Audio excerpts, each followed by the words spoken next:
Hey, welcome to another episode of Concrete Reality TV, where we strive to know more and do more with what we know. I'm El from Acapella. It's your boy Cutter. And your author, Danelle Wright. K-Fred. Yeah, my co-host. We got a hot topic today. We talking about branding in the Black community. Yes. Ooh.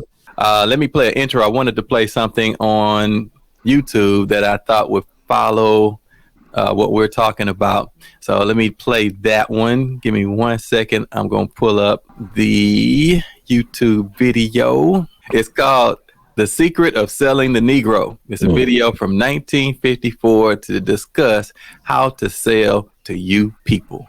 Let's get it. Hello, I'm Bob Trout. I've got a story here that I think is big, really big, because it's bound to have a terrific impact on business. I'm talking about a new market, a big new market, millions upon millions of new prospects with $15 billion to spend. That's right, I said $15 billion. That's a lot of money, isn't it? The surprising thing is that it's a fresh market, still full of opportunities. It grew up so fast, got so big in a hurry, that few of us realize its scope. Now, these days, nobody's likely to pass up chances to sell. And yet right here in our own front yard, there's a neglected market. There's money waiting to be spent. As a whole, the Negro market has a total income of about $15 billion every year. And after taxes, Negro families still have many billions of dollars to spend. Here is a buying power that cannot help but have a tremendous effect on our national economy and on business prosperity in general. This new buying power has resulted in a class Negro market, a profitable, above-average income group of consumers. A product cannot be number one without Negro support. A product must have the backing of this big new buying power to be a leader in the field. What do the Negro customers buy? Why do they buy? How do you sell to them? The secret of selling to the Negro is expressed in one word. That word is recognition. Now, there's nothing unusual about that. People want to be recognized. They need recognition. That's basic in all of us. But perhaps because he's had so little of it, the Negro needs even more. He needs to feel important and appreciated. This need is a very real and important one. It shows up even in many of the Negro's shopping habits. Anyone who sells or wants to sell to the Negro customer should know about some of these habits. 3 habits in particular play a big part in every sales transaction. To begin with, most Negroes buy by brand. They ask for products by name. They're quick to turn down off-brands. Do you wonder why? You see, for a long time, the Negro has been sold a lot of shoddy, second-class merchandise. So now he asks for name brands in order to make sure he gets his money's worth. Buying by brand, that's the first important Negro buying habit. Now for the second. The Negro buys good quality merchandise. The secret of selling to the Negro is expressed in one word. That word is recognition. Now there's nothing unusual about that. People want to be recognized. They need recognition. That's basic in all of us. But perhaps because he's had so little of it, the Negro needs even more. He needs to feel important and appreciated. Most Negroes buy by brand. They ask for products by name. They're quick to turn down off-brands. Symbols of quality and prestige are very important to the Negro customer. Symbols of quality and prestige are very important to the Negro customer. This woman, for example, is buying fine crystalware. But she is also buying the admiration and approval of her friends and relatives. It's a well-known fact that many Negro customers are influenced by the opinions of others. What their friends may think of a certain item often decides whether or not the sale is made. So remember, the Negro buys quality merchandise. That's the second important point. And here's the third thing to remember when selling to a Negro customer. When he specifically asks for one thing, don't try to sell him something else. Don't try to switch him at the point of sale. If you do, he'll probably react something like this. Doesn't he think I've got the money to pay for it? There's a reason for this reaction. Again, Because he's had experience with cheap merchandise, the Negro resents being offered a substitute. He wants to be sold on quality, not price. The Negro buys by brand, he buys quality, and he doesn't like to be switched at point of sale. These are the keys to selling the Negro customer. Wow. So, 1954 is when this was filmed, published. Want to know how much things have changed? Selling to you Negroes. Do those stereotypes, those stats, that data, those facts, do they hold water? How much has it changed? Yeah, go ahead, Danelle. I'm gonna let you go first. You know I do my research, so Go ahead. That's why you're here. So, in my opinion, from the research I did, let's just break down what branding marketing is. Basically, branding marketing is the process of establishing and growing a relationship between the brand and the consumer. Rather than highlighting an individual product or service, it promotes the entire brand.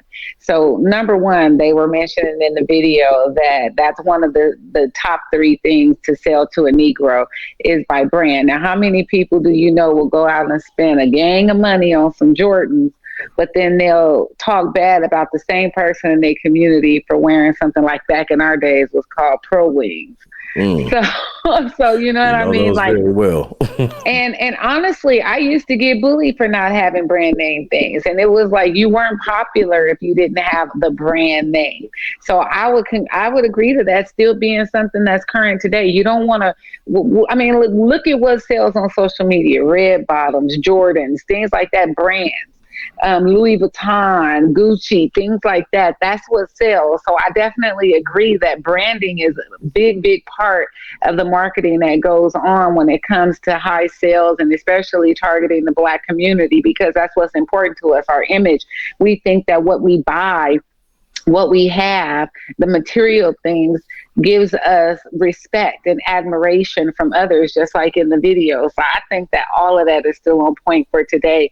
And some of the things that I wanted to mention is in my research, I was able to pull up that Black people are more likely to consume products, but are financially behind white and Latino communities. Beauty and personal care products is a multi-billion-dollar industry, also primarily supported by the African Americans. Nielsen reported that 52% of Black people find in-store shopping relaxing, compared to 26% of the total population. The Nielsen report also stated that Black consumer spending is highly influenced by advertising, rating 42% more likely than the rest of the population to respond to mobile ads on TV, radio, and the internet. Some of the top industries that we actually spend in is on cars, clothes, hair, jewelry, vacations, and the market and advertisers target us when advertising these things to the Black community. We also know that alcohol and tobacco are highly targeted towards marketing in the Black community. So it's just like a lot of things that we're spending on. Most of the population is not spending on that. And that's not just talking about us versus white or us versus another nationality. It's us versus the population. Like our dollar, and it goes a lot further, but not towards the things that's going to bring us wealth in our community. Facts. Wow. So with K. Fred, I know you got some understanding on this, being our financial guru on the show. What are your thoughts? Well, I think the one thing that stood out to me in the video was the reasoning that he gave as to why you gear these things towards Black people. So they have pre-made conditions, because he said niggas just ain't used to having this. Right? They've been given shoddy things. So this is the reasoning. So for me, what stood out was they created the conditions by giving you less than, right? And then we as Black people will overcompensate. And that branding, man, is still prevalent today. You know, we still see the admiration from our peers, or what you look like, you know, what you go for, you know, the Fendi, you know, the Balenciaga, You know, you hear girls with the Coach, and if you got the money, you pop in a Hermes, which ain't too many women popping no Hermes, but, you know, still goes back to the branding and what you can afford. And you even see it in the entertainment industry with black artists, right? They still promote that. You see it. I love Uncle Ruckus's thing. Remember when he became black? Well, I'm black now. So the first thing I did was quit all my jobs. I don't know how I'm supposed to pay the bills. Probably have to start selling crack or rapping about selling crack. And he woke up black. And he said, I guess the first thing I got to do is quit all my jobs. Right. And then they end that little scene with Aaron McGruder, with him at the what was it, the shoe store? Yeah. And he goes, you got all these black name shoes. Can't I get some shoes by a white guy? Right. Now the spoof in that is funny, but I mean it's serious because you're talking about how they gear and brand towards black people. You know, and they'll always push that shit, but they ain't never gonna push, you know, home ownership. You know, most niggas rent, or most niggas is on Section 8. You know what I'm saying? You know, it is what it is, man. like, and it ain't gonna stop. This is a part of the culture. Mm-hmm. You know what I mean? And it's been a part of the culture as far back as, you know, when we was talking, you know, cross colors and FUBU. Yeah. You know what I'm saying? We talked about it earlier this week, Ephraim, when we went back to, you know, Jordan. Mm-hmm. Or when we saw how Adidas came in with Run DMC and they penetrated hip hop with the marketing, right? Yep. So I think, you know, it's if that started in '54, then we know the conditions that set this up was 400 years of slavery, right? And Jim Crow laws, right? Mm-hmm. So it's like, now we giving you niggas something. You know what I'm saying? And the funny part is we still keep that same, you know, mentality today, because most niggas live with less than, you know, paycheck to paycheck. It's kind of that whole put my money under the mattress mentality. So, you know, most black people will spend on something before they save on anything. Oh, income tax is coming around. Here it goes. So you're going to really see a lot of branding. First thing they do is go buy new cars. What did we say, Ephraim? I used to love it, what I call nigga cars. You know what I mean? It's a Dodge Charger. Every nigga got one. Yeah. You know what I'm saying? So when the police looking at you, you can't help because they fit into the same stereotype. You know, that accentuates that whole branding thing.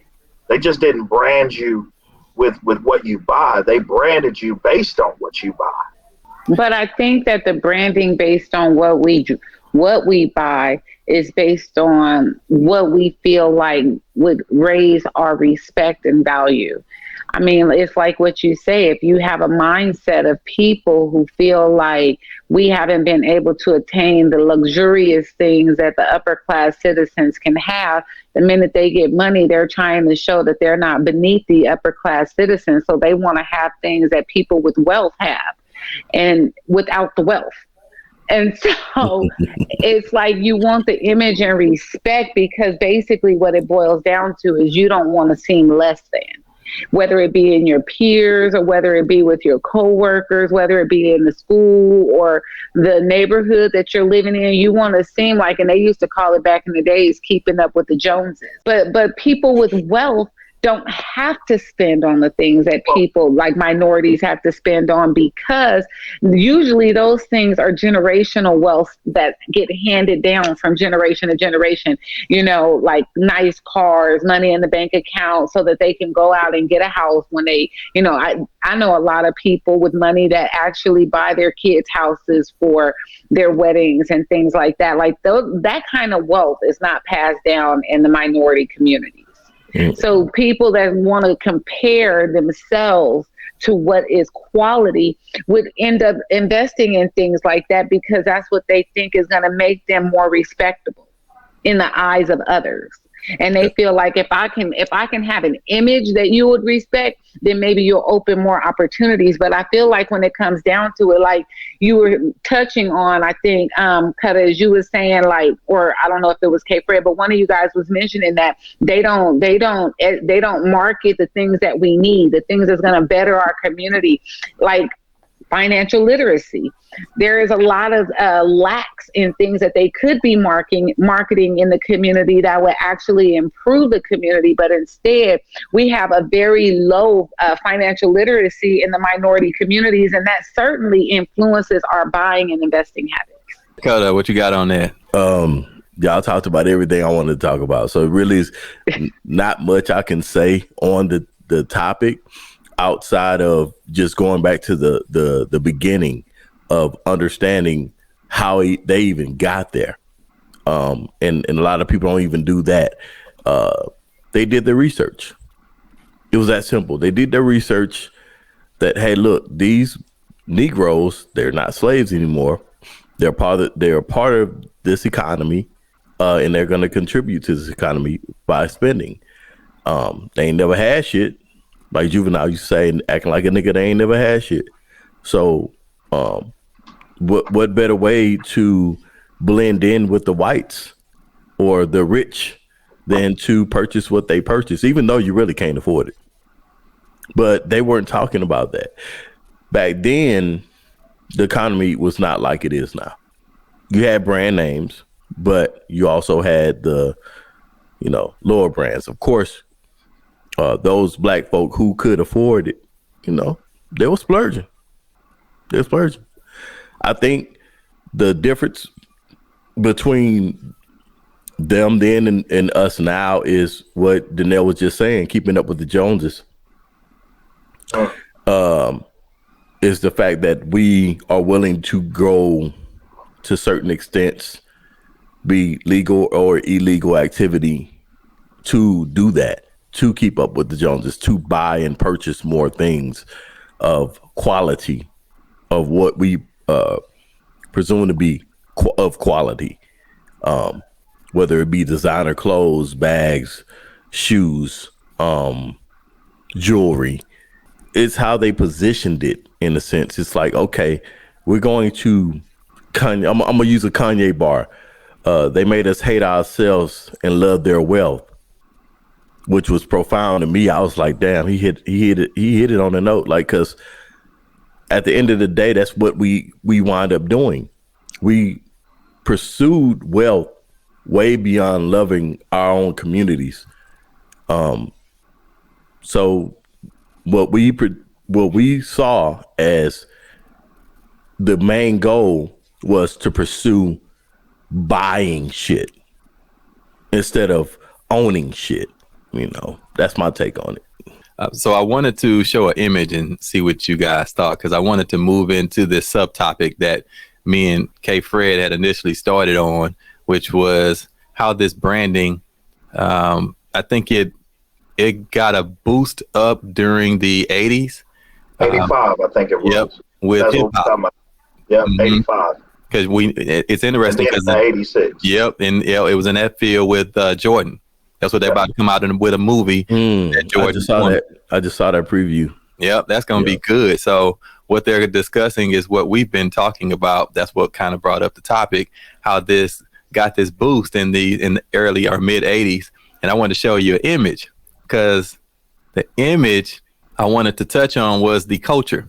What we call hip hop culture is this image. So tell me what you notice about this image, because this is hip hop. Now remember, this is branded as Black culture, or AKA Negro culture. But you notice all of the brands that they hold on, or they're wearing, ain't got shit to do with Black folk. Ain't no Black owners on that on those goods that they're wearing. All that is. So you telling me a nigga don't owe Kango? I sure thought that a nigga owned Kango. Come on now. I've never seen a white person in the Kango in my life. Am I lying? But you know what's funny about that too is the number one beauty product selling company is Procter and Gamble. They focus. They have a saying that they came out with like 3 years ago, and it was "My Black is beautiful" for beauty products. They're not owned by white people. I mean, they're not owned by Black people. They're owned by white people. But they're the top beauty selling product company in the Black community. So here's an interesting part. When you talk about branding, right? Because I remember branding from a level of Coon sweet potatoes. Remember that? Darky toothpaste, right? Aunt Jemima, who, if you really look in the real picture, was chained to a table right there while she holding up pancakes. You know, the real branding that made fun of Black people, that was a form of what I think we took on as self-hatred, right? Where you see the old pictures of the watermelon, you know, with the little Black boy and the painted face and the big lips, and he holding up his watermelon, right? Yeah, I remember that. It was that old school branding. And remember, that's how they marketed products to white people, right? That's where painted face comes in. You know, and these were major brands: Darky toothpaste, Coon sweet potatoes. They had a raccoon on the front, and you know what they call niggas, you a coon, right? So for me, when you talk about branding, that branding goes as far back when they were making fun of Black people. And so now you're talking about this expansion out of Jim Crow, right? Where they moved in the pockets of the North.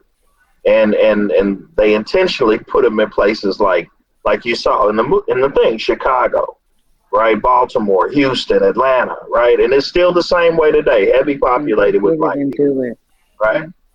And that was a part of the control, because now they can control the environment.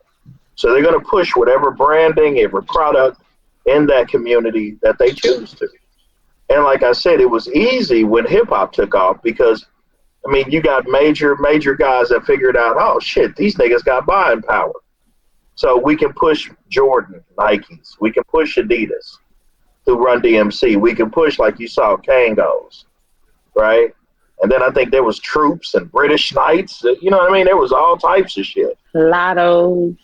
Mm-hmm. Yep. I think what, and I'm gonna touch on this too before we get too far into it, because y'all mentioned Nike and Jordan. Me, myself, we grew up, we weren't able, my mom didn't buy us that type of shit. Jordans and all that stuff, because she couldn't afford it. You know, she had single mother raising 2 boys. So once we became of age and I got my own job and everything like that, when I became an adult, guess what? I did. And I'm pretty sure millions of other young men did. Every shoe that came back out, that was Jordan, Air Max, whatever, that I knew that brought me that nostalgic feeling that I couldn't get when I was young, I went out and got them. Every last one of them. Every last one of them. And to me, this is what the corporations capitalized on. That's why they called, when they started bringing back all the retro Jordans, the jerseys and all that stuff, that starter jackets and stuff like that. They're bringing those back because they know that we're going to go and buy them. Why? Because we couldn't afford them back then. Now we could. Well, now we can. And now you see everybody and their mama going back to buy the retro shoes, the retro clothes, all the clothes that they either couldn't afford or couldn't get, or just brings back those, those memories of their teenage years of, I remember I wanted those Jordans, and my mama, my daddy, they couldn't get them, but I'm getting them now. I want them now, Gotta get them. I gotta get them. You know what I mean? And that's, to me, that's why you have those. Hey, look, I'm a victim. Look, I'm a victim now. Like I say, anybody else, they can attest to this. When Nike drops a certain pair of shoes, a certain pair of Jordans that I did not have and I wanted them, I liked them, guess what? I go on my app, and I save my date because I know they're gonna sell out in an hour, if 30 minutes, and I reserve my little time. And as soon as, whether I'm at work or not, guess what? I'm buying them. As soon as they drop, I'm buying them. Hey, shoot me. I don't care. You know what I'm saying? I would say that that's just the power that they have over you, you know. I would say that the power lies in our lack of love, which is something we kind of touched on in the beginning. When you don't have the self-confidence and the self-love, you look for external things to fill those voids. Right. And I feel like they have done such a great job with the strategic of the vision and comparing ourselves to others that we don't love ourselves. We're not content with where we are. That's why social media is so popular. And I think that social media has only made matters worse when it comes to us comparing each other to ourselves and our own success, which makes us spend more money trying to keep up with what people are putting on social media. And we know people only put up what they want people to envy. They're not putting up the real life stuff. They're not putting up when they're struggling to pay their bills. They're not putting up when they get foreclosed on and stuff like that because they went out and bought a new Tesla instead of paying their rent. Like, we're not posting that stuff. If something bad happens to us, it's pray for me, the devil's after me. No, you need to budget your money better. That's all that is. Like, I feel like we need to start investing more in things that's going to help us have the love and the contentment within so that we don't have to search for all these things. When I was growing up, my grandmother owned 3 houses on the west side, but my grandmother wanted to have a house on the white side. She was a nurse. She made good money, and she went and got what she felt like she deserved. But we weren't accepted in that neighborhood. They didn't even want us to ride our bikes past the sidewalk in front of their house. They told us when we crossed their house, we had to go in the street. So, I mean, like, when we went to those schools, my grandmother wanted us to have the same quality education as she felt like the wealthy people kids had.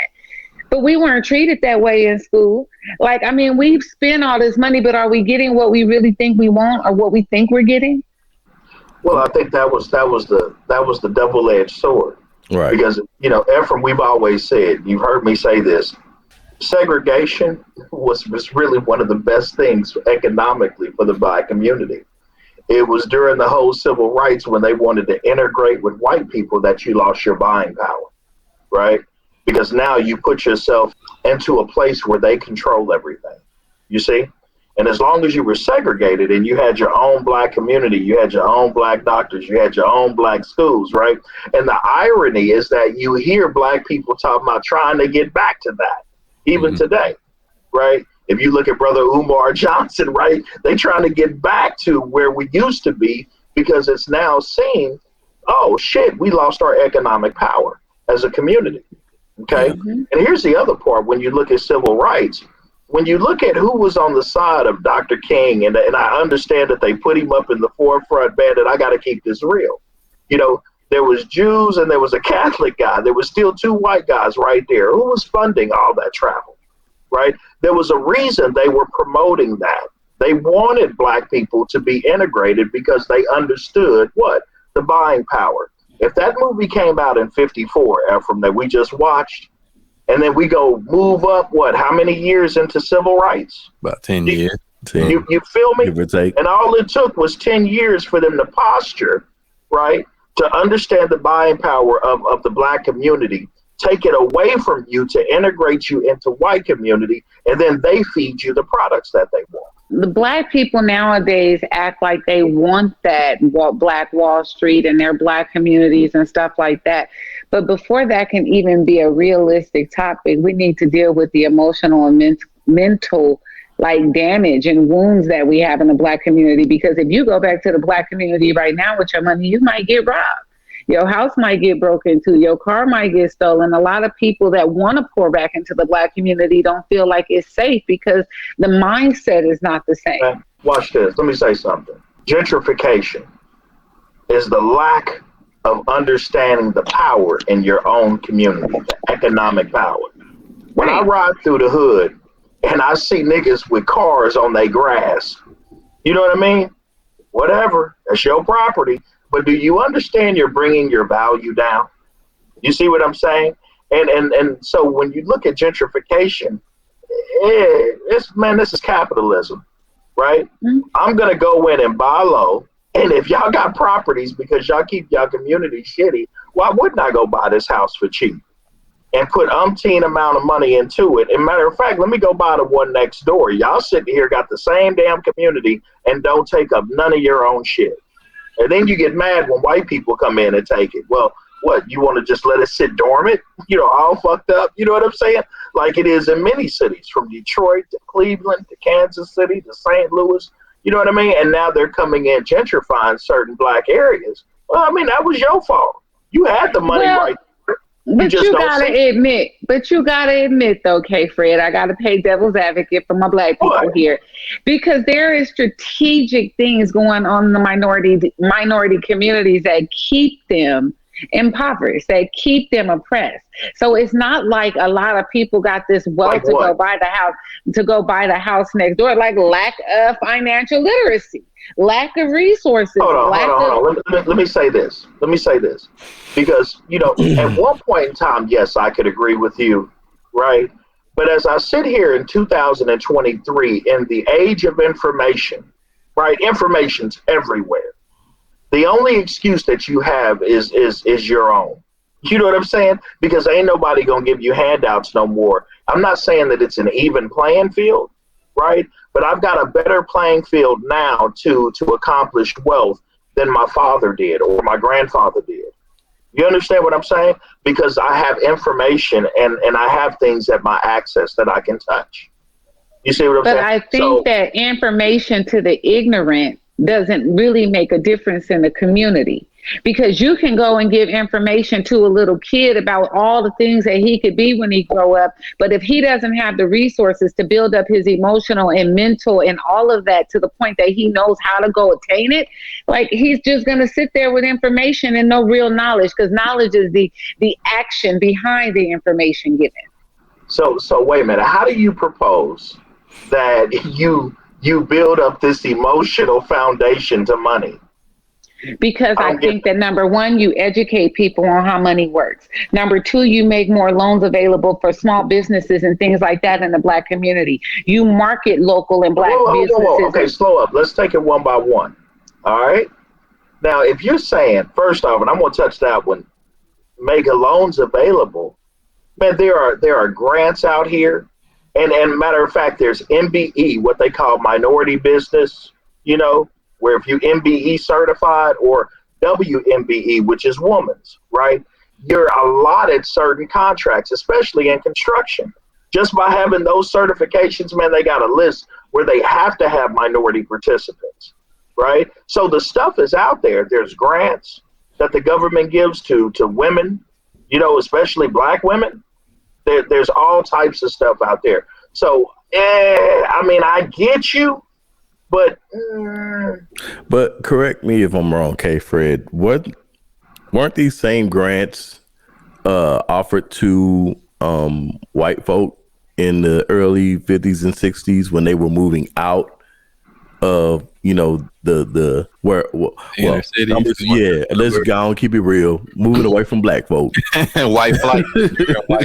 A white flight when the banks were having these grants for white families where they could get these home loans for dirt cheap interest rates, dirt cheap, just to get away from the minority communities and build their own communities. Weren't those same grants existing back then? Yes, they were, most definitely. They've always existed, but I think the difference now is that you somewhat got a nice playing field, because just like they have grants for minorities, they have grants for regular businesses, they have loans, SBA loans, right? And SBA ain't really caring, quote unquote, about black or white if you got a whole business plan and you can meet the compliance piece, right? If your bank account's got the deposits.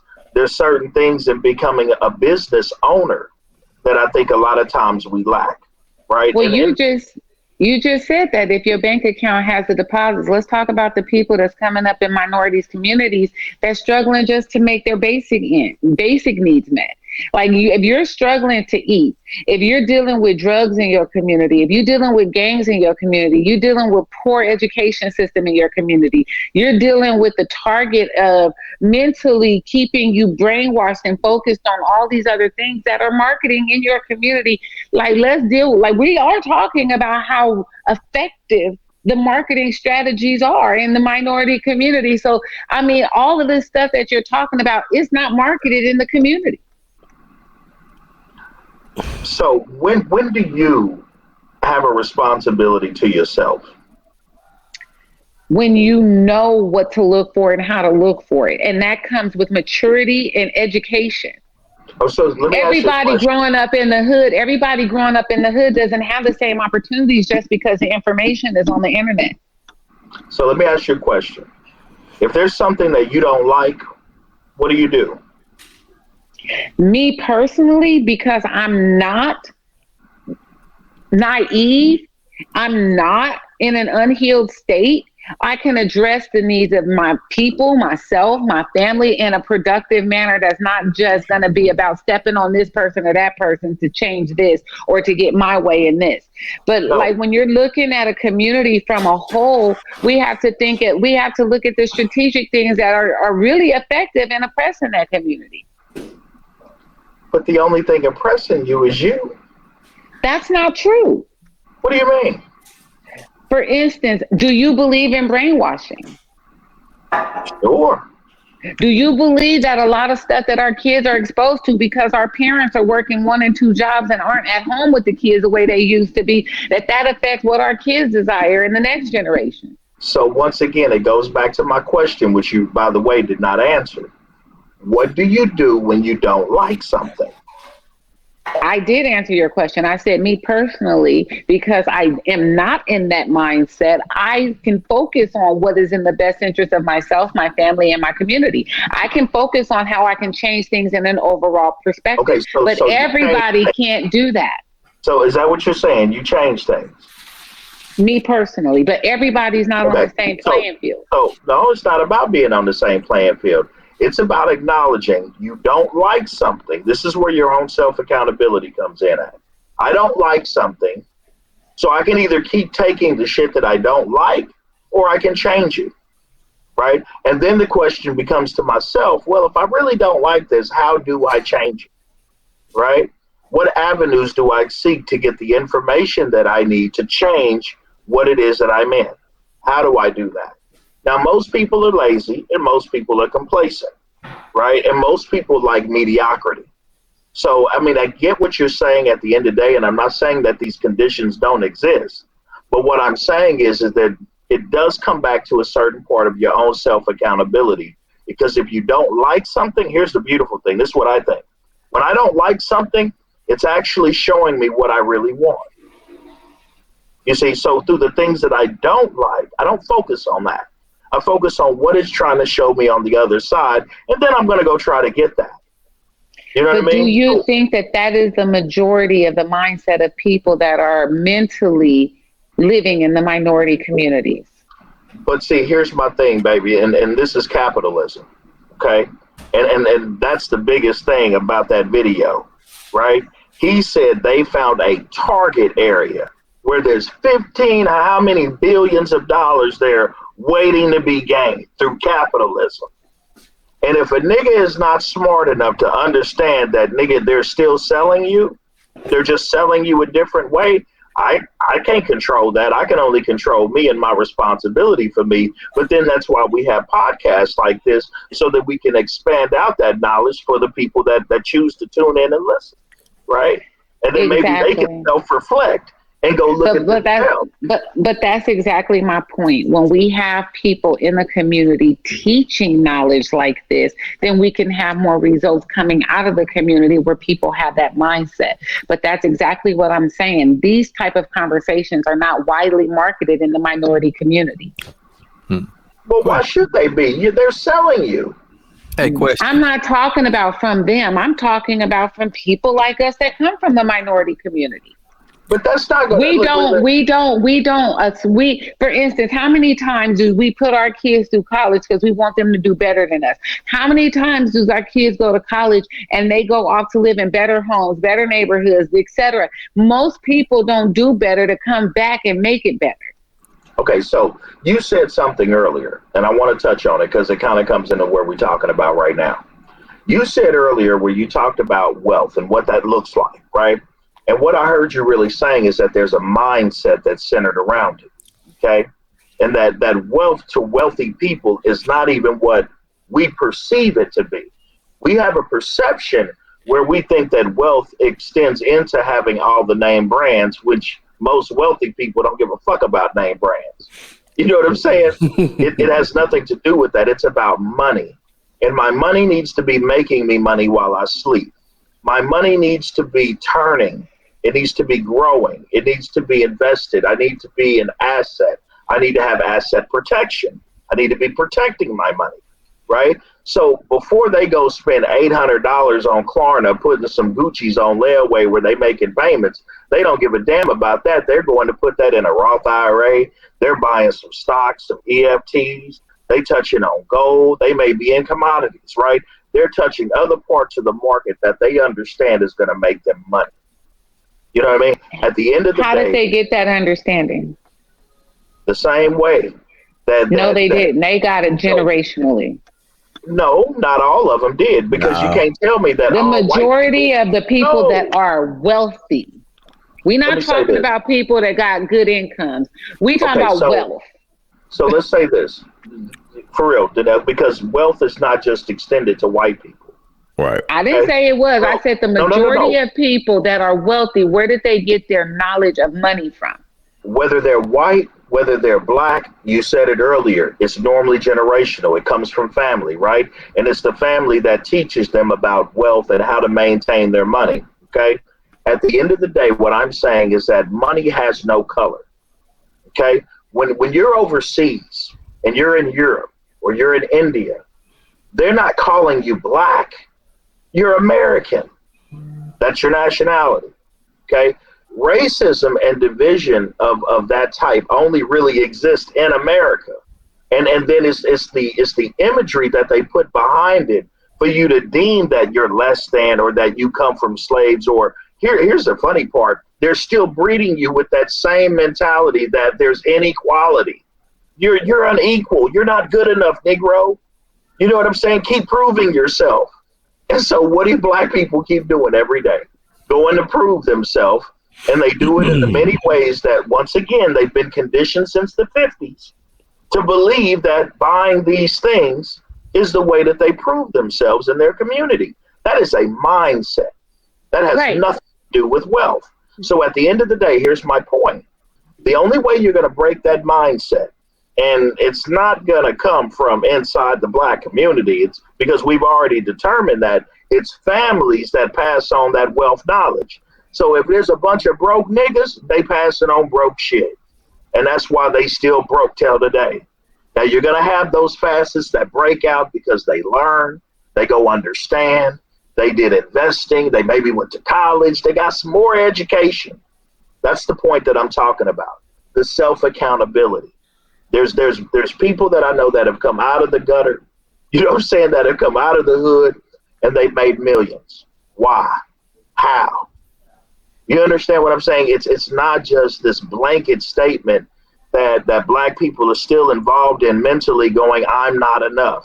There's disparity against me. I can't get money. That's what keeps you from money. It's your mentality. Damn. I think that it is a mentality, but I think the mentality was strategically brainwashed into our culture. And that's what we need. And that's what we need healing from. I think that, like I said from the beginning, once we start learning how to love ourselves, we'll stop comparing ourselves to others. Baby, I love that. That is so purple rainbows and pink unicorns. It sounds so pretty. But let me tell you something. Healing ain't coming when your ass is broke. Because the only thing you're concerned with is the money. You ain't concerned about healing. You're concerned about the fact that I'm paycheck to paycheck.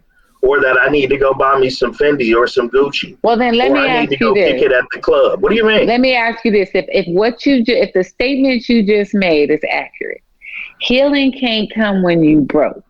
How do you expect people to have a healed mindset when they always broke? Well, exactly. That's my whole point. But the minority community don't have extra. They barely making ends meet. So how do you expect them to change their mindset? You don't expect. I think. Hold on. Let me dig in. You don't expect them to change their mindset. You don't expect anything. No. You expect people to do what they do. If you're going to have a broke mindset, you're going to have a broke mindset. I don't give a damn who you are. The information can be right in your face. Bingo. Here, do this, do that, and do this. Open this, invest in this, and do that. And then, you'll get out of the situation you're in. Nah, I got that. But I think that we're kind of contradicting each other here. Because one minute you say that we're personally accountable. The second minute you say you can't come out of a changed mindset, of a broke mentality mindset, if you always broke, because you only focused on your basic needs. So once again, how do we do better in the Black community? Oh, so wait a minute. Let me give it to you. Once again, it goes right back to what I said earlier. How do you change something if you don't like it, right? If you don't like something, you said, I change it. I said, okay, how are we going to change it? And then there's steps to changing it, but that has to come with the own accountability that you don't like this shit. You don't like being mediocre. You don't like being poor. And my point is this: most Black people will stay in that situation because they're happy with their own mediocrity. They're lazy. They always said, you want to hide something from a nigga, put it in a book. Put it in a book. I hear what you're saying, but I'm not going to go with the narrative that Black people are lazy when most of America was built on our was built on our hard work. We just didn't get the credit. What the fuck? No, most of America was built on slavery and indentured servitude. Not just from out of most inventions, who invented them? What do you mean, Black people? And okay, then my point is, we're not lazy by nature. What do you mean? It has nothing to do with being lazy by nature. We're talking being lazy by your own self-accountability. I don't think it's laziness. I think it is a narrative that has been oppressing the Black community that we're just always responding to instead of getting ahead of. It's not about being a victim. It's about addressing the root issue so that you can actually move forward. How are we late? This is impossible. How are we can't be what you're saying and still be trying to buy Gucci and Prada and all this stuff. Like, at the end of the day, we understand that there's ways to get rich. You can do it legally or illegally. It's up to you. Now, granted, there are consequences if you do it illegally. We understand that, but that does not stop one who is poor from pursuing happiness. You're going to pursue it regardless. Now, if you want to stay broke, you got those who people want to stay broke. They are content with living in the projects. Yep. And they don't want nothing else. They can work at Jack in the Box, KFC, and Walmart, and they can live in poverty, and they're good with that. But you also have those who say, you know what? I got to get out of here. I can't do this. So they hustle by any means, meaning that, hey, look, whether I got to work, go to school, sell dope, rob, whatever, I'm getting out of here. Your ambition is totally up to you. That's up to you. But just understand, those people understand that, hey, look, if I take this route over here, I got a better chance at winning, going to school, getting a decent career that's going to pay me to get me up out of here. Those over here, like, look, I'm going to just get it. I don't even care. They understand there are consequences to that. Hey, go ahead, bro. Look, 9.9 times out of 10, you're going to lose over here. But that does not stop people from going to pursue it. At the end of the day, I ain't going to accept the fact that No black person is lazy. I'm lying. Some black, you got some people, but you got people of all races who are just lazy. You got your trailer park trash over here. You got your ghetto motherfuckers over here. I mean, at the end of the day, people of all races, some people just don't want nothing else but, hey, look, I'm content with being poor. And these are the people who America, modern day America, the leaders are trying to get rid of. If you see, they don't give a shit no more. Like they don't care. If you don't want nothing out of life, you can die over here. Okay, so because y'all touched on a lot, man. It's a lot of great things. I'm listening like, wow, this is good. But it's complicated. I don't stand on either or stuff. Life is not either or, it's and maybe. That means that all the minutiae in between is the complicated experiences that individual people have to go through, which ain't easy. So it's not one way, and then if you don't do this, then the consequence is this. It's always going to be a whole bunch of stuff that takes place in individual people's lives that lead them to certain circumstances that they have to make choices from. And that bucket that you and I and everyone individually have is not equal. It's not fair, which is what y'all touched on before. But we can't remove the, as you said, brainwashing. I like that word, but I would go more in detail. It's branding and marketing. That's what we do here. That's what you do. If you want to sell a product, which is what K. Fred described, capitalism, you're going to have to brand and market that product. What you going to brand and market that product to be?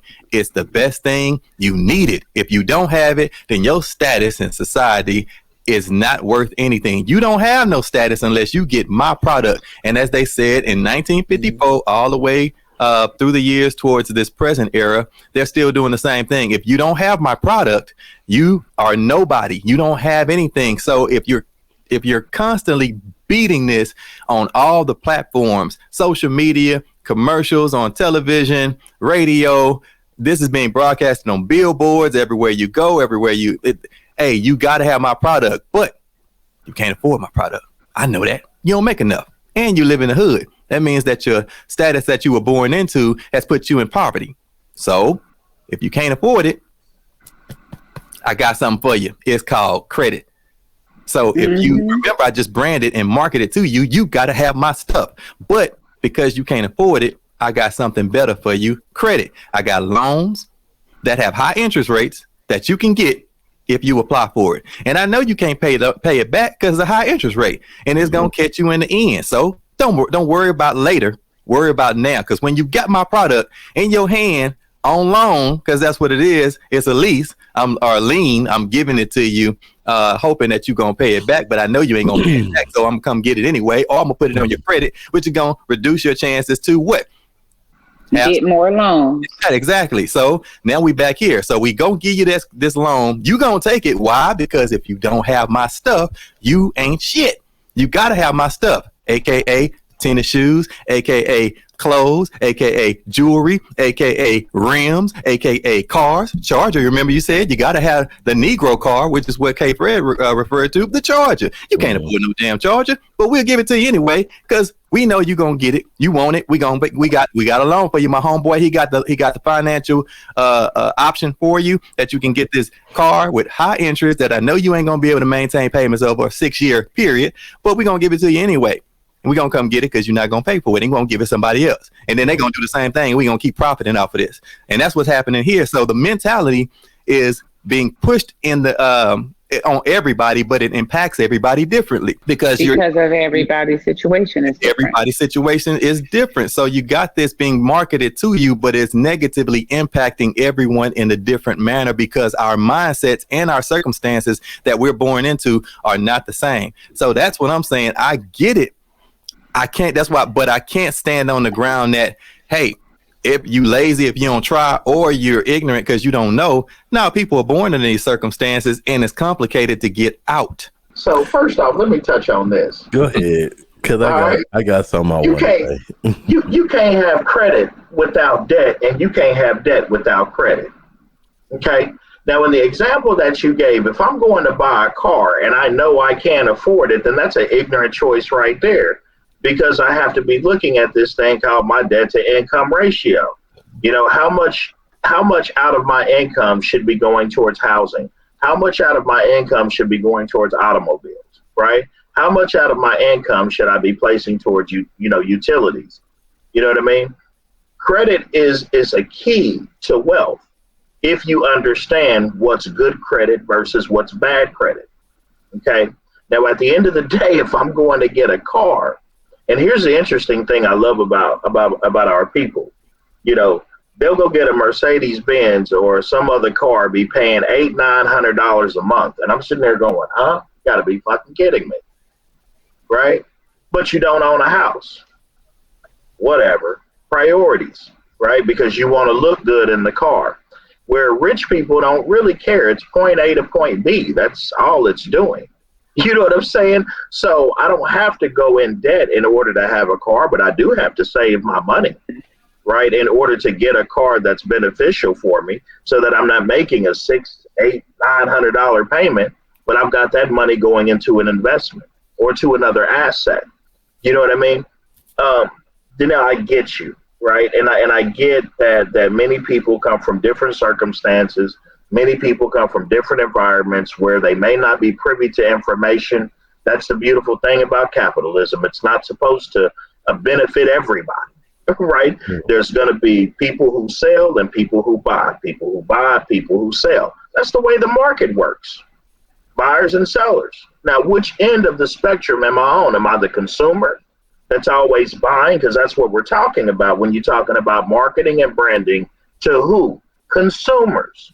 That's what niggas are. They love to buy shit, right? And because there's a market for it, there's people that are going to sell to them. And there's nothing wrong with that. Now, if you're conscious of what's going on, which we aren't the first podcast or the first people that have talked about the economic power in the black community and what we spend on Mercedes-Benz and fucking hair products and goddamn weave and fucking nails every fucking week. Are you kidding me? Come on, man. How you gonna go spend $600 on your nails and you ain't got shit in an investment or your bank account, right? But your hair and nails is tight. You're looking good. But that's the point, Kirk. Black folk don't care about that shit. And that's what we're talking. That's what this whole podcast is about, is the fact that we don't care about the shit that matters. The longevity, we talk about this all the time on the phone when y'all be giving away content. The long-term effects of the behaviors today. You're investing money in bullshit, and then 5 years down the line, you look at how much money you spent on bullshit, and then look at how much money you could have made had you invested in a stock or a particular business that you could have opened, something small, selling Amazon or some shit like that, or just opening up something that you wanted to do. Instead of putting that money into the bullshit. That's why I brought up the whole concept of investing in shit that, oh man, I never had this. Mm-hmm. So I'm going to get that. You know what I mean? Them new Jordans came out. Oh man, the Louis Vuittons. My girl want this bag over here. Or going to the tricking phase of black men who do have something going for themselves. Oh, I'm going to buy her a bag. I'm gonna do this for her. I'm gonna take her this and that. Woo, woo, woo. I'm gonna go to spend $1,000, $1,500 bill at a steakhouse that don't mean nothing. I mean, come on, bro. Like, you're just doing stuff that don't make sense. Yeah. But then 5-6 years down the line, looking back at the bills that you've accumulated and the things that you've paid off, and you're like, damn, man, I ain't got shit to show for none of this shit.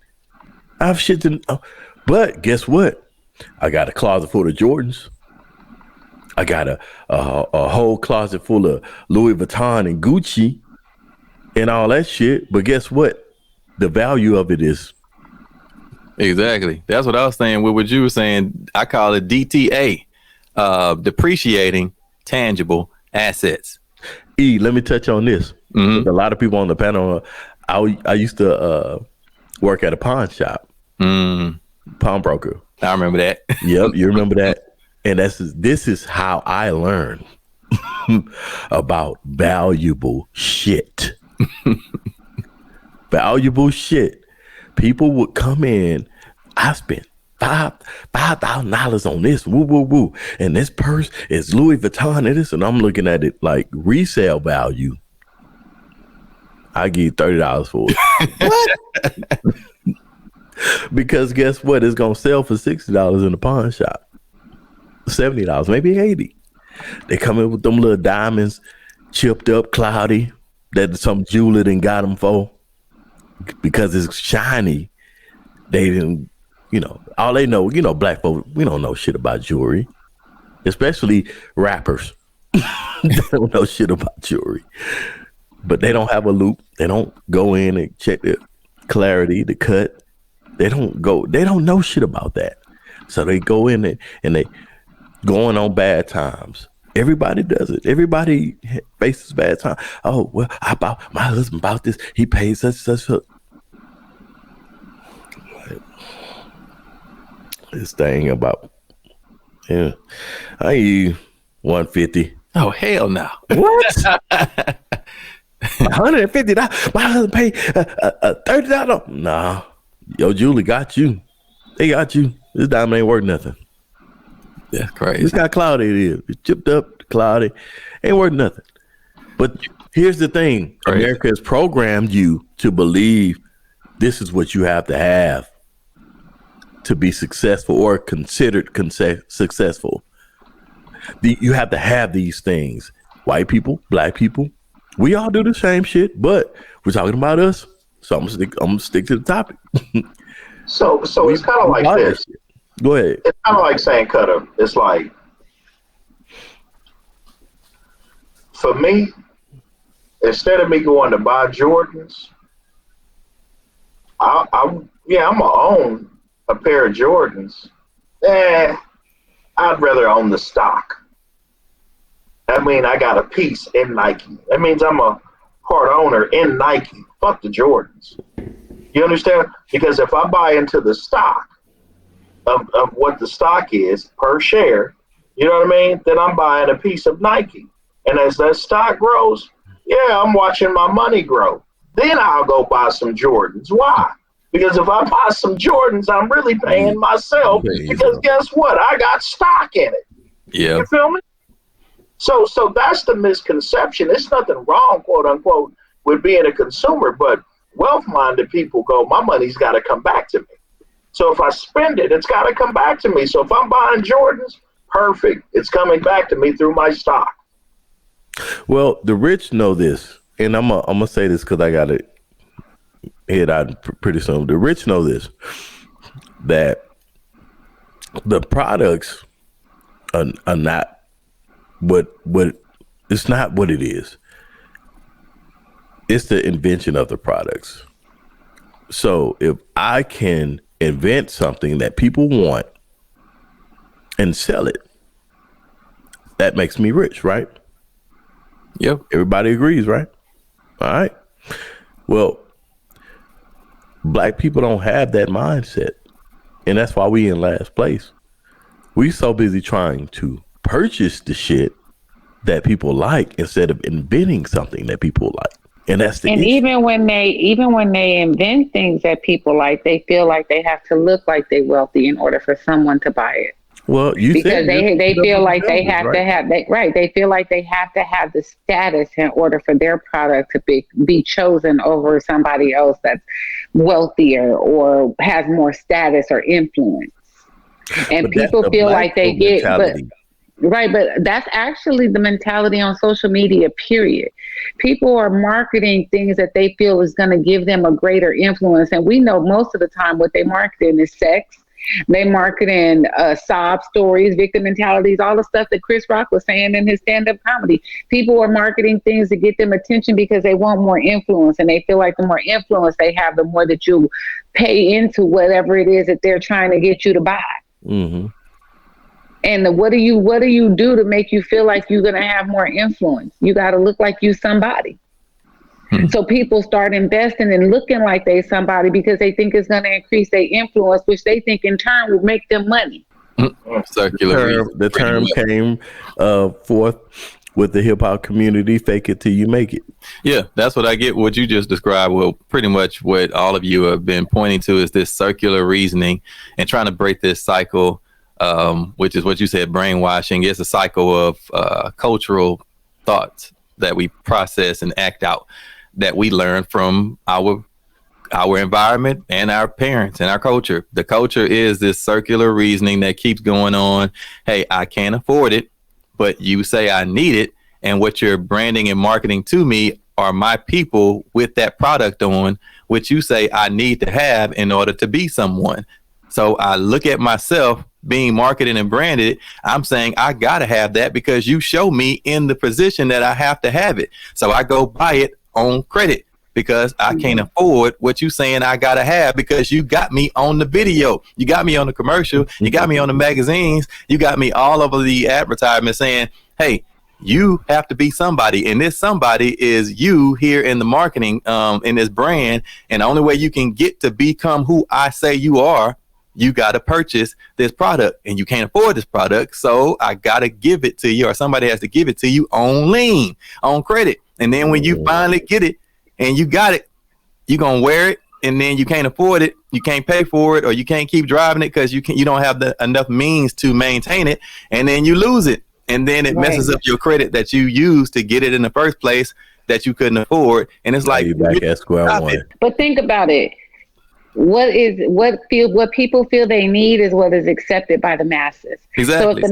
So if the masses is saying we need to have this image in order for you to have respect and influence, then everybody's going to try to have that image so that they can have respect and influence. And what happens when you don't have it? People talk about you, people bully you, people don't support your businesses. Listen, I had a lady friend that went to church with me that had posted up on her social media page, if you don't have a certain amount of money in your bank account, and I won't even list what she said, but it wasn't even that much. But it was like, if you don't have this much in your bank account, go ahead and delete me off of the friends list. That is like, people don't want rejection. People don't want to not be accepted. People don't want to feel like they fit in that category. So they're going to do whatever it can to not be judged like that. But guess what they all have in common? A broke mentality. They broke. Next. Well, you're broke until you're rich, right? But think about it. What about the people that get a little bit of money, like for instance, and they use it all towards image instead of investing? That doesn't necessarily mean they're not broke. They feel like they make good money. But what are you putting it on?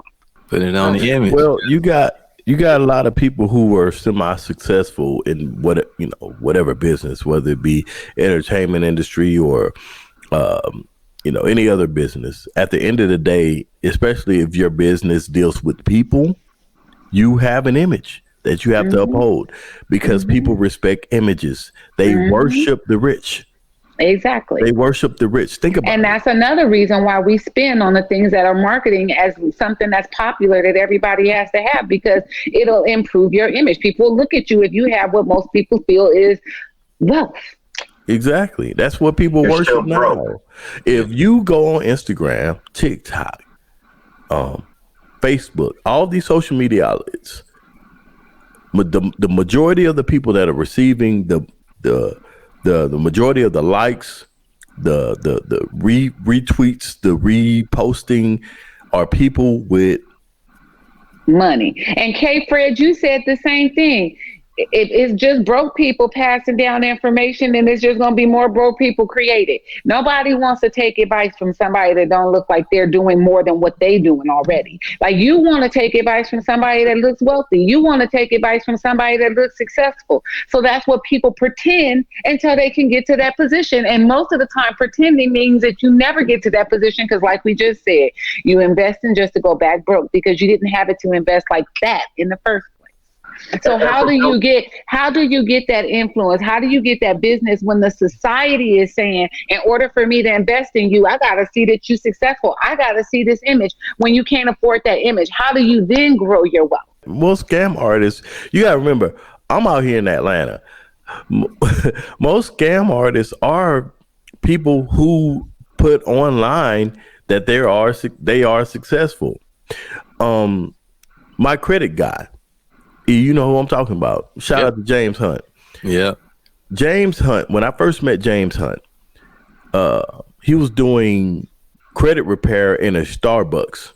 And then later on, he got a condo. He would have people coming to his condo. Now, to date, 2023, this is one of the most successful dudes in Atlanta who does everybody's credit. He's repaired I'm talking about ball players, entertainers, celebrities, everybody you can think of that has rolled through Atlanta as a celebrity. That's how he got his name.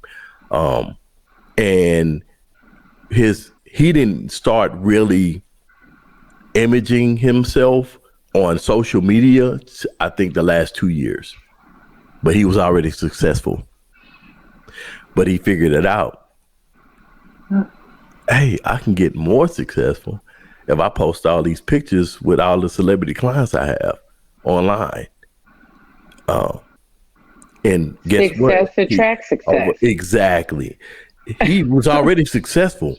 He was already rich, did his thing. He got clients. But see, that right there, but the fact was, he realized that if I market this business, all the celebrity clients that I have online, to show that the regular folk, hey guys, just because I have celebrity clients don't mean y'all can't afford me.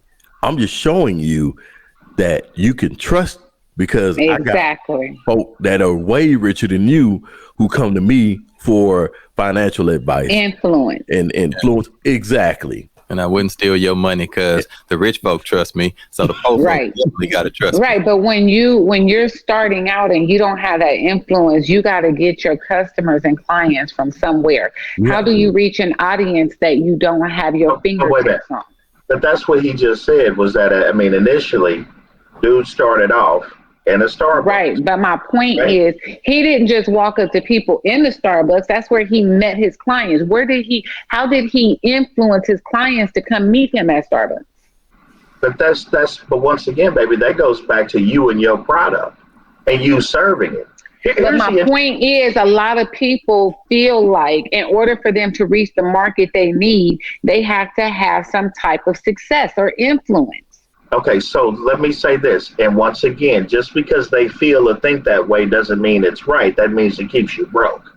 Because like he said, once his friend put the concept together that if I market my success, I'm going to get more success, because we know that successful people attract more successful people. But the key, baby, is that he was already successful. Something had to start from ground zero. He didn't start out successful. But what I'm saying is, sweetheart, he started in a Starbucks. He grinded, he worked, he became knowledgeable about his craft.